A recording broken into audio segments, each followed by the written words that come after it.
Fucking right, sir. Welcome to the Born Detailer Podcast. Hey, what's up, boy?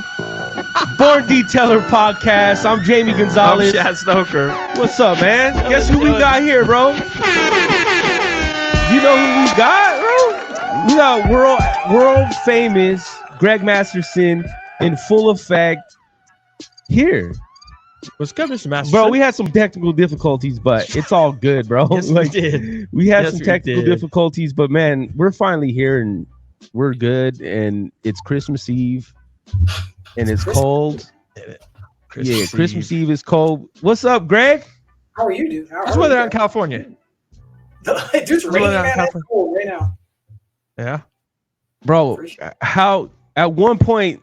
So I just met you, but I was watching your videos for a long time. You were at one point, I would say, top 5 most famous detailers on YouTube, Gram, Facebook. Probably what? Don't you say? You at one point, I think I was watching Dallas Paint Correction, Ammo, what's the other dude? Detail Group. Larry. Yeah. So all those dudes. So anyways, yeah, you've been around. You've been around, dude. You've been around, and now you're doing bigger and better things. And I guess life is good. What do you like most about doing it? Doing it for yourself, having full creative freedom of the content you make. How's that transition been? Being fully in control of that. That's a good question, man. That's the perks about doing this, man. I like doing a lot of creative stuff. I like being creative, making new content, making new products too. And I think all the companies or all the product brands that I've worked with, I've just been blessed to be able to express the creativity like that. And I think if you're an artist, if you're somebody who does things on a creative level, you don't want to have your creativity closed in on a box, So to be able to have that type of freedom, that's some fresh stuff, and it allows you to do cooler things. I think you're not doing the same repetitive stuff every day. So what do you say? Because I just pulled up one of your videos right here. We're streaming in the background, but that's even an old video, 10 years ago. Yeah, I got to put up some new ones, but I had technical difficulties. I had a whole stream of different videos. Look at those shades. I think the shades, bro, dude, he's that California sun, bro. He's living good. But what got you into detailing? What got you into the game? What pisses you off? What got you into doing this? That's a good question, man. Like what got me into detailing? I was thinking about that when we started talking when we met at SEMA. Because I've been detailing for a long time. I think I first started detailing around 2005, around that time. And around that time, there was nothing, dude. There was nothing. And a little bit of background about me, just so you know, I'm just really into cars. It's not that I'm into detailing, or it's not that I'm into, I'm into detailing, yeah. But my main thing is I'm into cars. Cars is what it's all about, right? And a little background about me that you might not know is I just want to be able to do everything myself. Like fix a car, repair a car, drive a car. Like my main goal is to drive every single car on the planet. Like every type of vehicle. Like I want to drive trucks, I want to drive cars, I want to drive motorcycles. Like I want to drive it all. And I feel like detailing got me into that because I wanted to be able to detail a car too. Just like I can do repairs on a car, I can do modifications on a car. I wanted to be able to do detailing. And that's really kind of what led me down this rabbit hole of just doing intensive detailing, man. Like how far can we go? I think you guys will know it's a crazy rabbit hole that you'll just fall down in this world, man. Yeah, it is. It's a hard rabbit hole to also remain profitable in when you go down that rabbit hole. You know what I mean? It's hard to. You don't get paid for the work that you do. You're doing it for yourself. That's one thing. If you're just doing your own stuff, but when you try and make it a business, it's a whole different ball game. So yeah. when you say, sorry, go ahead. You run it. I just wanted to have the cleanest car around, man. So I started looking into detailing, because back then there was like nothing. 2004, 2005, you know what there was? There was chamois, and there was buckets, and there was soap, and that was it. And there was some machines, like a dual action polisher didn't really exist. It was only like rotary polishers and stuff like that. And their new kind of stuff had started coming out, and I just really got into detailing the car, and that actually ended up where I started documenting it and like taking pictures of it, putting it on forums. And this was before Facebook. This was before YouTube. Just started putting it on forums, and that's actually how I met a lot of people in this industry, right? That actually started out on the detailing forums, like people that worked with like 3D or people that are now doing their own gig. Like, I mean, this guy, Barry Thiel, he runs like a coding company. Like I met him like 15 years ago on a forum, and we were just, just detailing cars, sharing info about it, you know? And that's where I really got into it, man. And I remember the first time I really started detailing hard, and I was driving this Mustang, and I took it to the gas station. This is after I detailed it. I'd really gotten into paint correction at the time. I took it to the gas station, and I was young. I was like maybe like 18, and this guy rolled up in a Ferrari, and it was like a newer Ferrari too at the time. It was like a 430, and the guy was like, "Hey man, that paint looks great. How much did that paint job cost?" And I was like, "Well, no, this wasn't any paint job, dude. I just polished this car. We made it look like new." And he was like, kind of mind blown, because then I looked at his Ferrari and it was all swirled to shit. You know, that was a standard though back in the day. Like nobody knew. People still don't know. Like people still to this day don't know what their paint like what could be buffed out or what could be like. We'll get someone some jacked up. I'm sorry, I get some feedback. But we'll get some really jacked up paint, and they'll be like, "Will that buff out?" I'm like, "No, that's not going to buff out, but this will." You know, everything else will, but not this. Not that one thing. But yeah. Let's talk about that. You throwing back to the industry. You've been in the industry for a long time. We both have as well. I've been in and out for longer, but he's been in it for in the trenches for a long time. Talk about that transition. How like since 2005 to now, just in and I'm not even talking about the technology, the tools, and the products. And we go from a bucket, a bucket and a brush to you have unlimited resources when it comes to detailing now. There's a product for everything. Everything is so specific now. There's a singular product for damn near every single task that you can do. How do you feel? Give me your thoughts on the transition of the industry overall for the last 15, 20 years. It's been a lot of growth, and there's been a lot of information, but then there's also been a lot of misinformation too. It's gone both ways. There's been like so much knowledge, but then so much bad knowledge. It goes both ways, and you really have to look at it to find out, hey, is this the correct knowledge that I'm supposed to look at? With detailing, what is detailing? Is it a science? Is it an art? People say detailing, the art of detailing, right? It could be, maybe it could be both. I would argue you got to go one or the other, I don't know. I think so. Because the people that go for the art, it's an art backed by science. That's what I mean. It's an art. There you have science in the products and the methods, or not even the methods in the products that you use, but the methods themselves as an art. How you choose to use those products that have the scientific basis. That is because it is so individualized. It is so it's so open to interpretation on what that is. There's no one right way to do anything, and the right way is if you're getting paid for it. Like that's the only right way is if you're getting paid what you're worth. It doesn't matter how you do it, as long as you have happy customers and good product and you're making dough. That's all that matters. That's why I say it's a science and an art. But yeah. And I mean, for some people, it's not even about money. I mean, I think if you're a professional detailer, it has to be about money. That's what it is, right? But if you're a professional, for sure. There's a lot of people out there they just don't do it for money. They're just doing it for fun, And that's great. Like those people are going really hardcore on stuff, and you often see some of the best detailing come out of that, but they don't understand on how to not do the work if you're not getting paid for it. right? And that's what's not focused on the world of detailing. So why do people do that? Why do people do that? I have my own theories on this, but why would somebody give work away, right? Why would somebody, if they're not interested in making money, why are they detailing for money, first of all? And why are they what's behind it? What's the benefit of doing it? It's just hard sales. And that's where we could talk about, we were talking about sales, right?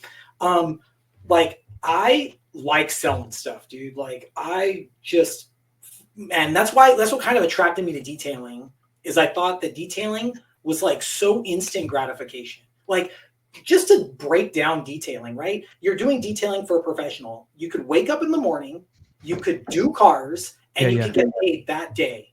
It's like a direct adrenaline and dopamine rush that you could put on this.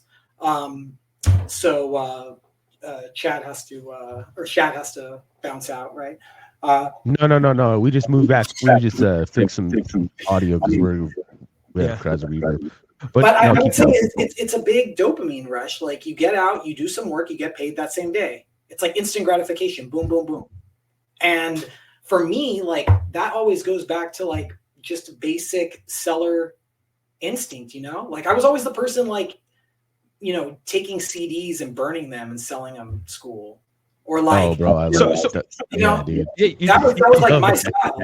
Like, I could like buy candy at the store and sell it like at school and people just want a candy. Like it was just an arbitrage resource, or maybe that's just, there's a lot of people that do that. Like Gary Vee, watch Gary Vee, that guy, his go-to garage sales. And, flipping, Yeah, and flipping. Yeah. I feel like the world is flipping and like, I feel like it's a good skill to have. I heard a podcast the other day where Gary Vee was saying that he actually gets more satisfaction out of taking a $5 teddy bear that he finds at a yard sale and selling it for $70 than he does out of doing multiple 8-9 figure deals with major brands. He gets more of a thrill out of the yard sale stuff. But you said something there a minute ago I want to touch on. You said gratification. People do it, the gratification of it. So instant, yeah, it's crazy instant. I mean, the instant, and that's the problem. It's the instant gratification. No one's willing to put in the work for the long-term gratification, and that instant gratification kills that potential for long-term gratification. Yeah. You know what I mean? Yeah. It's such an oxymoron to me. It's such a just a stupid concept, to be completely candid with you. These guys, a lot of people detail for their own ego, for that gratification, because they're not willing to put in the work and do this for the long haul to build something that they can have gratification later. And that's and I wouldn't even say it's in detailing. It's a world problem now. This is another thing too. This is back on people wasting a ton of their time on detailing, because I've done that. So someone that lives in Southern California, where did like shining the shit out of your paint come from? Like everything came from Southern California, you think?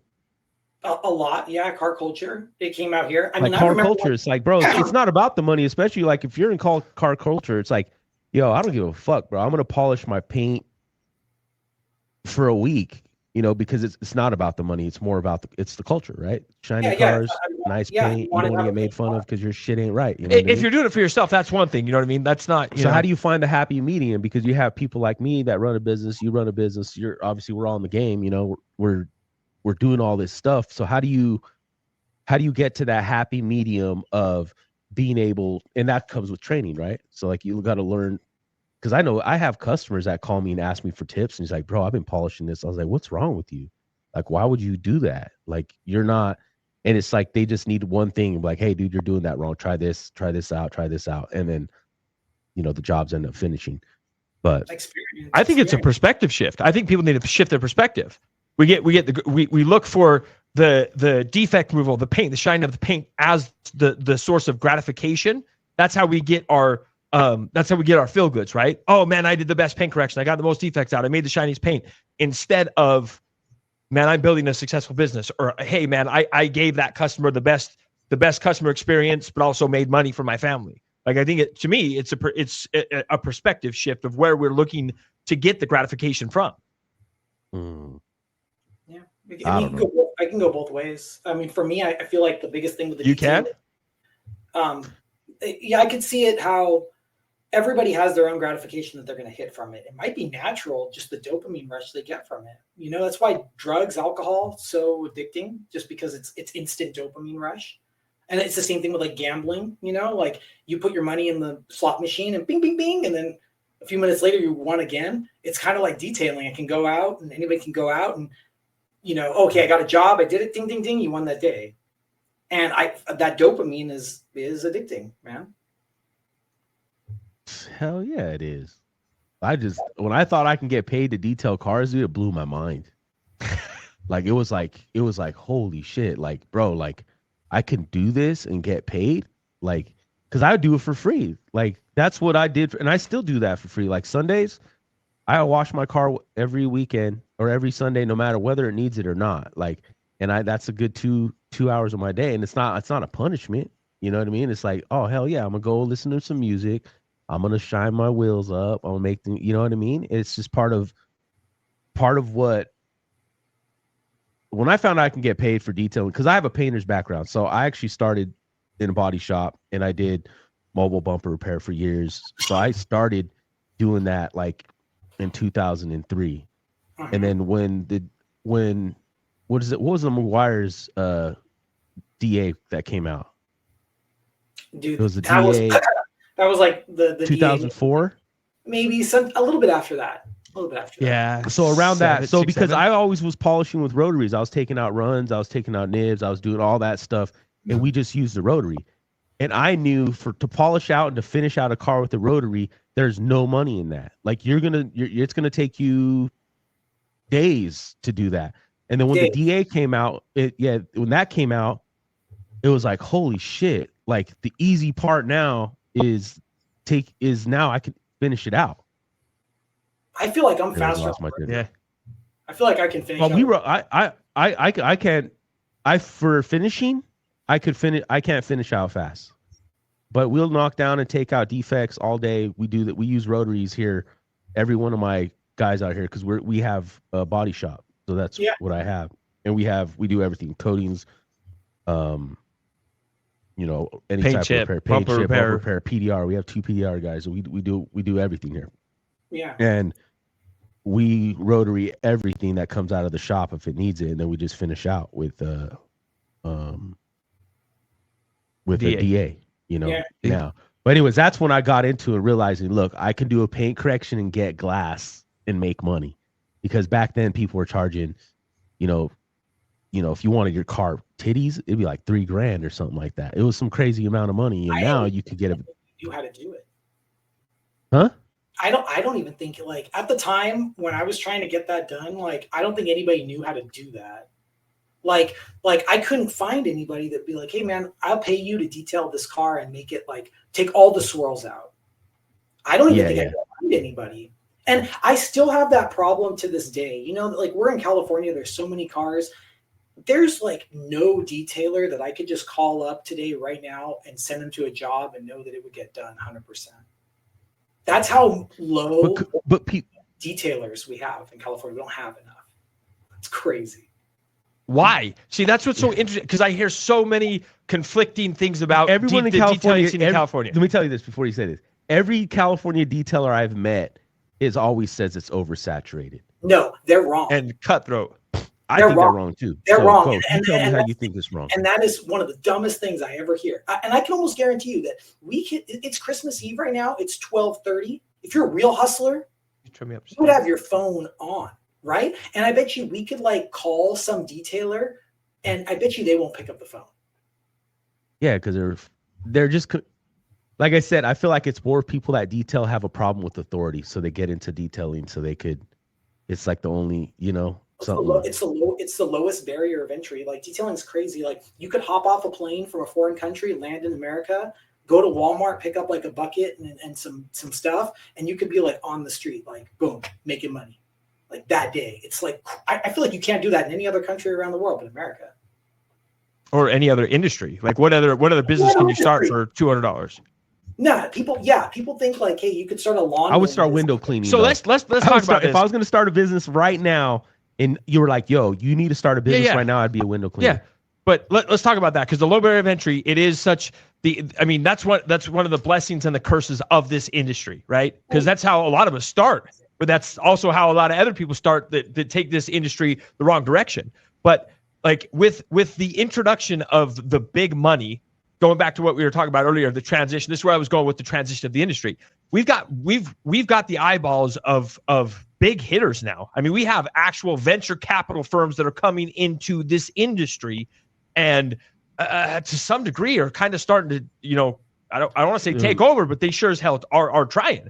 So as we've grown and we've transitioned to this reputable or more reputable, more recognized industry. With that, you get the eyeballs of people that have different intentions than most of us do. We're all in this because most of us are in this because of the passion. And now you have people that are coming in that's not the basis. They're about the bottom line, the quarterly earnings reports. What are your feelings on that? I mean, that's a tough one. I mean, it's I've stopped working with some companies just because it went that way. The feel will change, the direction will change. I like to think about it as like working for Apple before Steve left, at the beginning. Like that must have been some crazy stuff. It changed the whole culture of a company. And companies, it'll change the whole culture significantly, just like Apple's not the same because Steve's not there. And, when Jeff leaves Amazon, is Amazon going to be the same? I don't think so. Jeff's the driving force, and I think with companies, it's that same way. And there's a lot of people that work for companies and they have that passion that it's what drives those companies right now. But once you lose that, you just have a brand, you just have a logo. Yeah. So what does this industry with the current transitions and progressions of things? What does this industry look like in another 10 years, 5, 10, 15 years? Do you think that this is going to, I mean, you're a smart dude. I'm asking you, this isn't a conversation I would have with a lot of people, Greg, but I know you're a smart guy. I know you're, a very business savvy guy, and I know you keep up on this type of stuff. So where do you see this landing in the next 5, 10 years? Do you think it's going to continue down that road, or where, like, you think my thought is, or my concern is that detailers are going to start to potentially revolt at some level, because a lot of these big money venture capital firms, they go against everything that most detailers stand for. I would say all the new companies that are out right now. A lot of these new companies that are coming into the game, they don't give it's all watered down chemicals. I don't want to say all of them, because I would say the newer ones. I'm not talking about legacy ones. I'm saying like a lot of the newer companies that are coming out right now, it's all marketing and no good shit. There's no I'm not like, there's the marketing and the eye on detailing is so big. Like, there's a company that hasn't even started today can release a really good marketing campaign, and they would be the shit. They would be the main thing, and then you would know all they would have to do is send some detailers on social media free shit. That's it. And then that company is going to be it's like a bunch of microbreweries. They go and send all this shit to people, and then all of a sudden everyone promotes it, and now they're cool.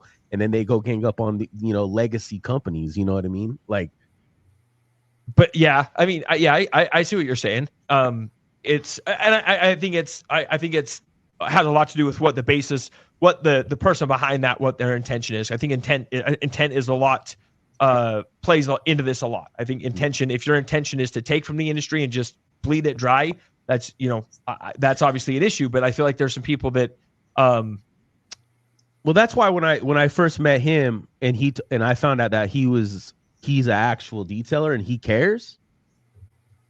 That's kind of was like, oh yeah, well shit, he gives a fuck. There are these other people. I didn't want to cut you off. There's a lot of people in this industry that come in and they haven't been detailers. They don't even detail.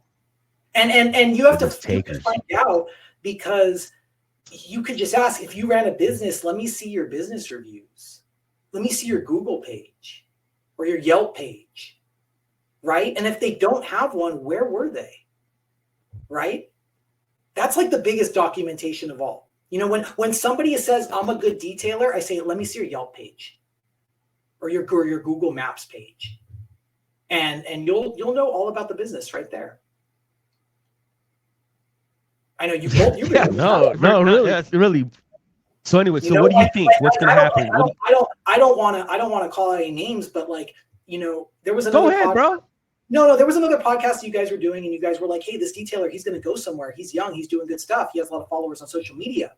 But if you go look at the detailer on Google Maps, the guy only has like 3 reviews.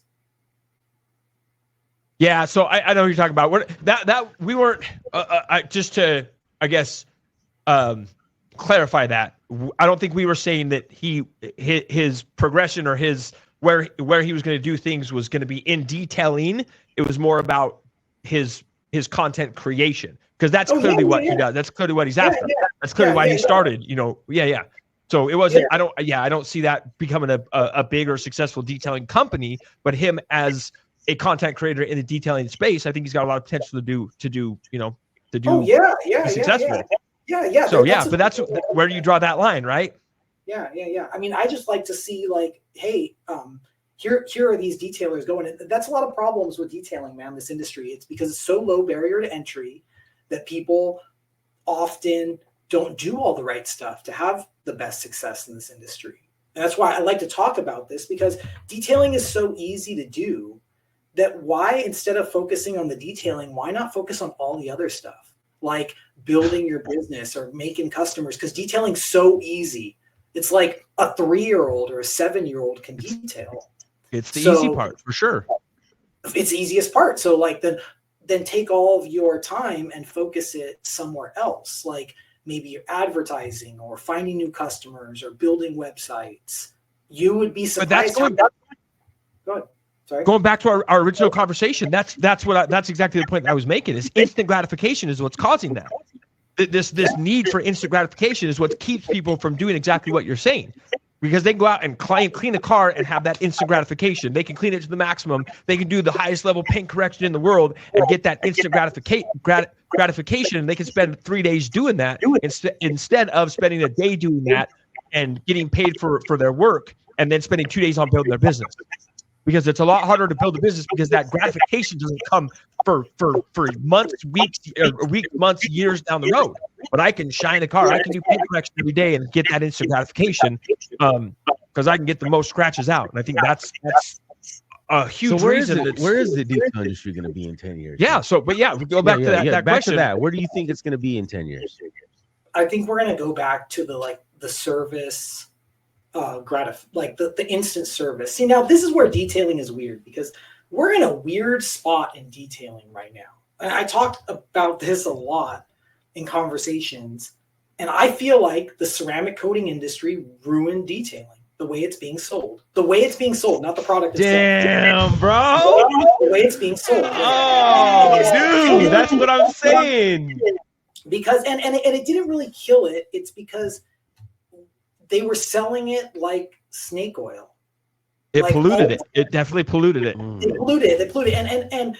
And they always try to come up with another scam on it. And then the new one comes out and they forget about the old one. Right. And so I remember when the ceramic coatings first came out, and you can bring this up on YouTube because you got control of this, is when they were lighting the paint on fire. Yeah. Hey, this ceramic coating, it's bulletproof. We're going to light it on fire. And then, so they're lighting customers' cars on fire left and right? And that's where it started, right there. And so you could Google it. Google a ceramic pro. No, I'm doing it right now, bro. Yeah. No, we're pulling it up. Bro. Oh, dude, we got the winners right here too. We got the winners here. Hold on. And let me see. Let me mute that bitch. Yeah, let's hear what the fuck they gotta say too. Huh? Hold on. You listen. Hold on. I love that this video is still up. It's great. Dude, this has mad views. Oh yeah, of course. Check this out. Look at this. Oh shit, bro! You did that to a customer. The code is so strong that it doesn't damage the original paint after putting fire on it. Please come forward. I'll show you the burn marks. You see the burn marks. Look at the burn marks, brother. Look at the burn. We're gonna fucking master. This guy's a great fucking salesperson right here, bro. Yeah, like I don't think it's a good sale, dude. Like, I mean, it's No, I don't think, and I That's don't a think dumbass. it is too. It is, dude. When your car's on fire, the last fucking thing you're concerned about is your paint. You're worried But about if- getting out of the bitch. But if Okay, it did yeah, get yeah, on yeah, fire, yeah. So You might die, but your paint's gonna survive. Like fucking great, wonderful. Okay, That's so good to know. This is where I feel like the detailing industry like took a turn. Like it's almost like, you know, in every movie, like a Scorsese movie, there's always like halfway through and it just takes a really bad turn. This is where the really bad turn. Yeah, this is where the bad turn was in detailing. And I feel like it just went in a really weird direction after that. Right? Because then it wasn't detailers saying, hey, I'm going to offer you good services. It was trying to one up them with like some weird, like, I don't know, one up. Like, okay, Lifetime codeine. Yeah, okay, this way it's a lifetime coding. So you could lead on to that, right? So no one fucking keeps their car a lifetime though. That's why bro. they did it. What is a lifetime? And so right here is where it started. And then after this, it became them hitting the car with the lighter. Do you guys remember that? Yeah. Where they were taking a lighter and they were like hitting the ceramic coating and it was making like Yeah. on the car and then they're wiping it away. But yeah, you could just do that with like any lighter on the car. So it started. Yeah, it's like, bro, it's plastic, bro. And then now, a couple years later, now we're just like, these coatings are going to last 3 years, 8 years, 9 years, 1,000,000 years, 50 years. And that's the only thing that they're trying to sell on the coating. They're not selling good service anymore. It's like the difference between going to a restaurant and experiencing a great meal and then going to a restaurant and eating a lot of food. They're just selling the eat a lot of food. Come to us, get full off this buffet, you know, instead of saying, come to us and have a great meal and enjoy your experience. And I think that's what it turned into McDonald's, bro. Trinity, yeah, maybe. I feel like that it needs to be a service-based industry where you feel good. It's like going to the barber. Like you go to the barber, why? Because you go there, you feel good, you got a haircut, you feel fresh afterwards. It was a good experience. They might have given you a hot towel, something like that, you know. It should be the same with detailing. You go, you get your car detailed, feels great. They give you a drink. You know, it's not even about getting your car protected for 1,000,000 billion years. It's about going and feeling good. I think that's convenience. People don't go to detailers because they want their car clean. They go to detailers because they want the convenience of not having to do it their damn selves. Like correct, yeah, correct, you know, correct, yeah. And, it's the convenience of it. So selling time, you know, like why do you think people get their car detailed, Shad? Number one reason. They're fucking pigs, bro. And they're lazy. They don't want to do it themselves. Yeah, exactly. Yeah. And I mean, that's with anything. Like if you don't want to do something yourself in your business, hire someone to do it. Right. You don't want to be doing the sales, hire a sales guy. You don't want to be doing the packaging, hire a packaging guy. You know, you don't want to be doing the delivery, hire a delivery guy. So interesting because I hate detailing my own car, but I will detail the fuck out of another person. Like if I'm on a job or if I'm doing a training or if I'm, you know, I love that. But doing my own shit is just, not. I know you like it, but I'll do mine, bro. I like detailing my own car. I mean, you know what? Detailing is interesting. It's not just the actual doing it, but I really like the end result. Like, oh man, like, dude, my car's so clean. That's great. And I feel like I've never been able to take my car to somebody and get it as clean as if I did it myself. You said like a time. You don't have a time frame to probably when you're working on your own stuff. You're just like, yo, and you know what you like. Yeah, I know what you like, you know, and I feel like when you have a car and you have it clean, you can just do easy maintenance to it and it keeps looking good. I think that's another problem with the industry is people saying you're not a detailer, you're a car washer, or people calling people car washers. You know, that's well, but let's not get it twisted. There are car washes out there. I think detailer is a designation that's earned. It's not just because you, in my opinion, it's not something that just because you start a detailing business, you're a detailer. I think if you're a car washer, you're a car washer. If you're a detailer and you actually have taken the time to educate yourself and learn things properly and run your business as a detailing business, you know, again, I don't even like the word. I hate when people say I'm a detailer, especially when they own the business. No, you're a business owner that runs a business that provides a detailing service. So it's, you know, And I hear it all the time. Like, guys come to my shop every day. Yeah, I'm a detailer. I'm like, who do you work for? Oh, myself. You're not a detailer, man. You are a business person You're a that business provides person. detailing as a service. Fucking act like it. A lot of detailers don't want to be a business guy. Like they don't want to run a business. But they all want bitch to, about how hold much on. money they don't have, Hold bro. on, hold on. I feel like they want to be both. They want to tell you, they want to put out the best product possible, but then they don't never charge for it. Hold Like- on. Let me. Yeah, go ahead. They don't want to, or they are scared to try and do it. Who doesn't want to be successful? Who doesn't want to make more money? Nobody. But like I said earlier, it's a hell of a lot easier to learn how to get extra 5% of defect removal on paint correction when you already know how to do paint correction. It's a lot harder to learn, Excel and CRMs and HR, and it's a hell. And so I think it's a cop out. I think most people, they don't do it because they are avoiding the hard work. It is easy, and I know because I did it. I took every training on the planet. I did it. It's like, oh man, I'm gonna get 5% more better at detailing. I'm gonna wet sand 5% better. But it was me avoiding the hard shit of learning how to be a real businessman and run things for profit, like for long-term success. That's my thought on it.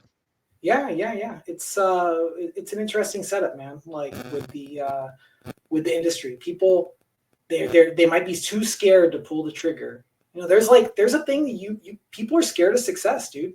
What do you think it's harder to be, Shad? Do you think it's harder to be a winner or harder to be a loser? I think it's equally hard. I think it's really easy to be a loser. You just be like, yeah, dude, yeah, I gave it my all. It's super hard to be a loser, though. I agree. It's easy in the moment to be a loser, but it is harder in the long run to be a loser, because the work that you're avoiding now, if I'm avoiding the work of being a winner now, in the long run, being a loser, making that decision to be a loser now is going to be more painful and cause more discomfort in the long run. Just like I use my health as an example. If I avoid going to the gym because I don't want the discomfort of looking foolish and learning things and just an extra hour out of my day, I can avoid that discomfort now.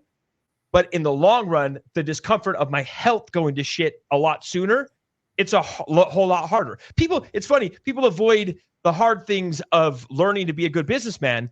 But so I use like poor people example because I was one. I watched my mom spend more time and more effort shuffling money, taking money from the light bill to keep the gas on, taking money from the gas bill to keep the water on. I watched her, go to the pawn shop to pawn shit. I watched her shuffle around to try and barely scrape by. And it took more effort than if she would have went to fucking college, or if she would have put effort into actually gaining skills to make more money. She put more effort into being a loser than it would have taken her to be a winner. And it was all because she was scared and she didn't think that she was capable. That's what holds everyone back, is their fear of judgment of others, and not realizing that you can learn and become any goddamn thing that you want if you're willing to put the effort in and take the lumps as you go. Yeah. Detailing, I feel like detailing's proved that to me, man, that you can go from nothing to doing amazing stuff. And like you were asking me, where detailing going to be in the next 5 to 10 years? I think detailing is going to go like this. There's going to be people who don't make a lot detailing, and then there's going to be people who just blow the fuck up. And I mean, they do so much on the sales. It's always the guys that know what they're doing. They do incredible things, right? And I mean, I'll even give you an example, man. Like, this is the best example. There's a customer who comes to my shop. I'm not calling him out. We talk about this all the time. He'll detail a whole car in and out for $30. Like the whole car, inside, outside, everything. And I tell him every time I see him, hey man, you need to charge $50. And he's like, no, nobody will pay that. They'll only pay $30. I said, just charge $50. And then one day somebody called me up, and I'm gonna be honest, I was being lazy. And they're like, can you do a detail for me, a car wash? And I was like, I just wasn't feeling it. And so I called that guy and I said, hey, can you come? Hell yeah. And I charged the customer $60 and I paid the guy $30. And I told him after, I said, hey man, I just want to let you know, I charged that customer $60 for the job. And he's like, that's awesome. And I said, yeah, you should charge $60 too. He's like, no one will pay that. No one will pay that. You could do half the work. You could do half the work. If you lost half of your, if he were to instantly raise his prices overnight and he lost half of his customers, he could be making the same money doing half the work. Same amount of money. And I think a lot of people do this. A lot of people price themselves into work. I get this question every day in my store. How much should I charge for a detail? How much do you need to make? What's your overhead? What's your hard cost? What's your shop rate? Oh, I don't know. Figure that out. Figure out what your shop rate is. Figure out what you need to make on an hourly basis for yourself. Combine those two, and that's your hourly metric of what you need to charge per hour when you're detailing. Stop trying to price yourself into jobs. Figure out the price that you need and want to make, and then go find the customers that are willing to pay that price. Stop marketing. Stop using your price as a way to get customers.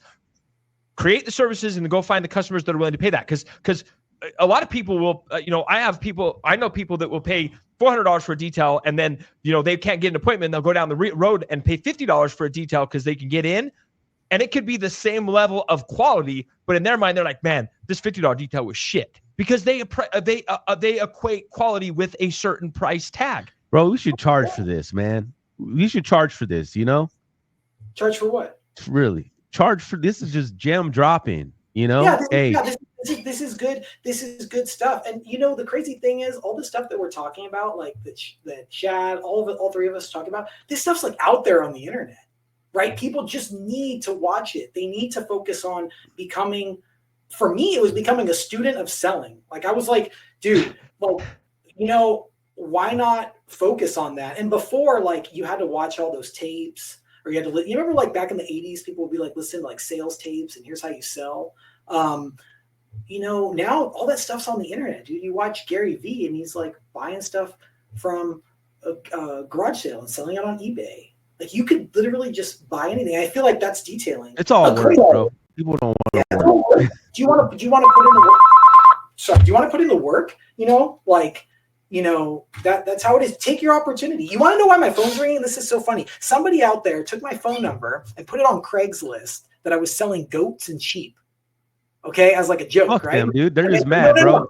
No, this is great. This is great. I'm always about like, take opportunities. Oh my God, opportunities are so great. So instead of when people call the phone and they're saying, hey man, are you selling goats and stuff? I say, yeah, come and get it. Here's the address. And they walk into our store, and then we sell them $100 of detailing supplies. It's cool. It's great. Bro. It's like somebody's been like giving us business. I think I've gotten like at least $800 of customers just from that. Oh, hey, I came looking for this.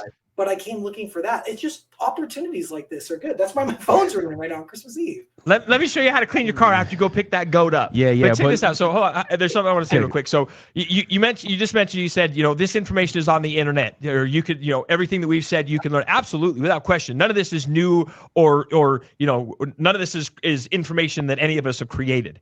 But there's a book that I read called Still Like an Artist.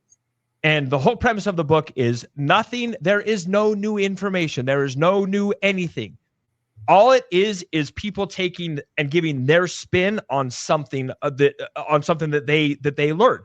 And my point to that is people need to stop thinking so much about trying to create new shit and just take the information that they've learned, take the things that they've learned and say it in their own way, present it in their own terms, teach it their own way. There's no new premises. There's no new information out there. Everything's been thought of. Everything is on the internet. Everything is there. Totally. So Dan learn it, Pena, use it. Dan Pena says it all the time. Success leaves clues. Literally, like, you want to have success, find somebody that has success and follow them. Like, they're going to lead you. Mentor. Find a mentor. I've had great mentors, right? But I literally had to like reach out and find those mentors. Like it's very, very difficult. I think somebody should reach out to Jamie. Somebody should reach out to Shad. You know what they do? You're in Southern California, right? Yeah. Where are you at? Anaheim. We're located in California. So, bro, that's what they need to do. If you guys need mentors and you need anyone in your life that's going to help you make some money, is they need to hit you up. Come buy some shit from. But don't expect free shit. Here's the thing: is you're never going to find a good mentor that's going to do it for free. So there has to be some exchange of value. Either you provide them with a service or something that adds value to their life, or you pay them. I've probably spent over $100,000 in coaches and mentors and classes, and I mean, it is unbelievable. I pay $1,300 a month. My current my current mentor, and it is the best investment that I have ever made, and it's gone up. I started, but the first one I did was $49 a month. Then the next one I did was $197. As my skills improved and my income improved, so did my mentor that I had.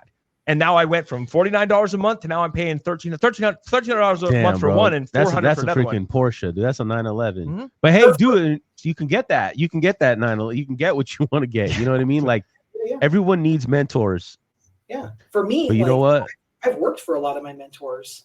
That's how I started working with I met with the owners and I was like, hey man, I connect. Hey, can I work for you guys? It was just like that. Boom. And it went like that. I worked for like free for like a couple months because I just wanted to see what was going on over there. So why not donate your time? Like people gotta know you gotta do that. Put yourself in better rooms. Yeah. Put yourself around better people. Like quickest way to be successful. If you're not willing to pay, figure out how to get in better rooms. Figure out how to surround yourself with better people that know how to do, it's again, going back to information that's not new, but find someone that is where you want to be, that has been where you've been, and ask them how to get to where they are. Offer something in exchange. I mean, this is very simple. Most of the time people just won't say no. Do you know people just have a hard time saying no? It's really like they've done studies on this. People don't want to say no. And they also don't want to be last. They want to be first, right? And Steve Jobs said this in an interview like back in the 90s. He said, everybody I've called, like they've always helped me out. He even told like this story where he just called the guys over at Hewlett, I think it was like HP Computers, something. It was like, hey man, I need some information. Can you guys just give me some parts so I can do this? And everybody helped him out. So I feel like if you just successful people, it's not a problem. People that are successful aren't going to hold back. Like they're not, they want it. It's like they're not insecure like that. They're not scared. They're not afraid of you taking what they have. Bro, we got to wrap this up, man. We've been in this for a minute. But man, I'll give you a call. But hey, Greg, if anybody wants to hit him up, if you're in Anaheim, go hit him up. Masterson Car Care. Yeah, follow us, Masterson. Pull up, dude. Yeah, pull it up, man. Hit him up and next time we're down that way, we'll come check out. We got to come down and see you. We got to come and do something out there. But it was always a pleasure. World famous Greg in the house. Hopefully we can do this again with the board. Hey, we need to have you on monthly, bro, because you have all the game. You have a lot of game and respect needs to be given. You know what I mean? Hey, thanks, Greg. Born Detailer Podcast, Jamie Gonzalez. I'm Chef Stoker. Peace.